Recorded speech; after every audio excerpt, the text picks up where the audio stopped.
Many people are complaining that there's not enough bipartisanship in Washington. What that means is Democrats and Republicans and Independents and Green Party people and Tea Party people and all of that.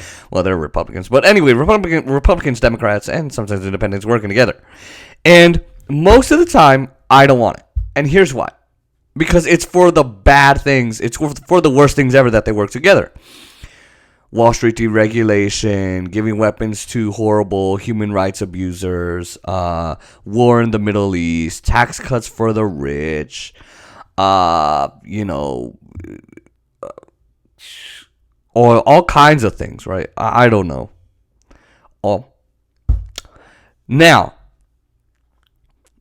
on some occasions and sometimes, on one hand, there is good bipartisanship. Like, for example, when Ro Khanna and Matt Gaetz, I think it was, and Bernie Sanders and I think Mike Lee, I always call him Josh Lee, but Senator Mike Lee, Republican, worked together to end a conflict in Yemen, end our involvement. Because right now we're arming Saudi Arabia, and then they're committing a genocide in Yemen. Ethnic cleansing, starvation, all of that. And they're doing that. And Trump vetoed it. He vetoed it at the time. And look, I applauded them at the time, and I thought, great, that's awesome. But Trump vetoed it. Okay, now,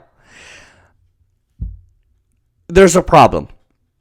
Because a list of 330 Democrats signed a letter saying that aid to Israel, military aid that is, not food aid or anything like that, not medicine, aid to Israel should be, so they are in opposition to the fact that aid to Israel should be conditional.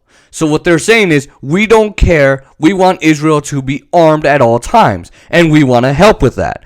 And they're saying that the $3.8 billion should be spent on Israel, and we should not do anything to get rid of that. Okay, here's my problem. Right now, 330, you had virtually all Republicans, and only 8, you had 125 Democrats. Only 18 say that hey, we don't think it should be conditional. Only 18 Democrats said, hey, we think Israel is violating human rights laws. We think they're violating international human rights laws and other international laws. We shouldn't be giving them aid at all unless they fix that. And those other Democrats that y'all voted for, Joe Biden and all the rest, Kamala Harris, right? Called her that before. Thank you, Crystal Avalos. All those other Democrats and the Republican Party all said, we don't care, let's arm them. Arm Israel no matter what. $3.8 billion worth. We can't pay for student loans. We can't pay for free college. We can't pay for Medicare for all. We can't pay for a bigger infrastructure bill. We can't nothing. We can't do a housing for all, jobs for all, but we can spend $3.8 billion on Israel. Now, here's why this is a problem. Because you could describe Israel as an apartheid state. You can do, even more than that, you can describe them, because I don't think that's enough, as ethnically cleansing people. They're doing ethnic cleansing. So you're saying arm Israel no matter what. Okay, what if Israel got a bunch of kids together, 6-year-old kids, and then gunned them down? Gunned them down. Well, according to this, and according to these people, we should arm them anyway. Hey, they could be an apartheid state, they could be doing ethnic cleansing, and they could be doing a genocide, and we should arm them. That's what they're saying. That's what they're saying. And, this is basically, right, the military-industrial complex and the Israel lobby getting their money's worth.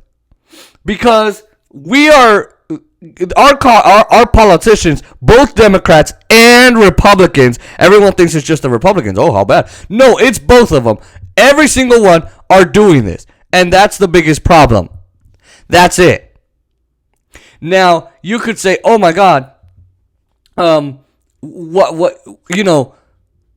are they saying? Basically what they're saying is they don't care about international law. They don't care that they're abusing human rights. They don't care.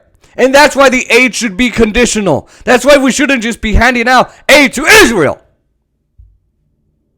Oh, you're against the Israeli people. No, I'm against their goddamn government who's committing atrocities.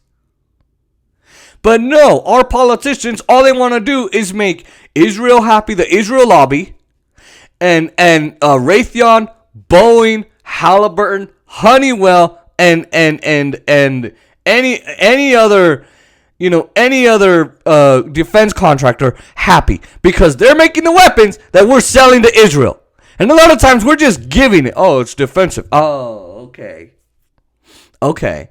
And then you could say, now people are saying, oh, this is anti-Semitic. This is Islamophobic. Oh, really? Is it Islamic? Is it Islamophobic if I criticize Israel for throwing the Palestinians out of the West Bank?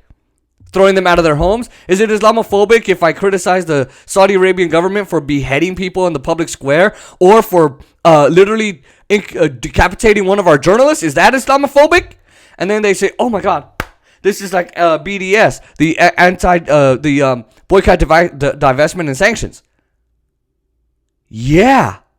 Why do we say that? Because we don't want to purchase goods made in the areas that Israel is occupying illegally. Oh, but that's Islamophobic. I don't know what else to say here. I really don't. Other than this is so fucking stupid.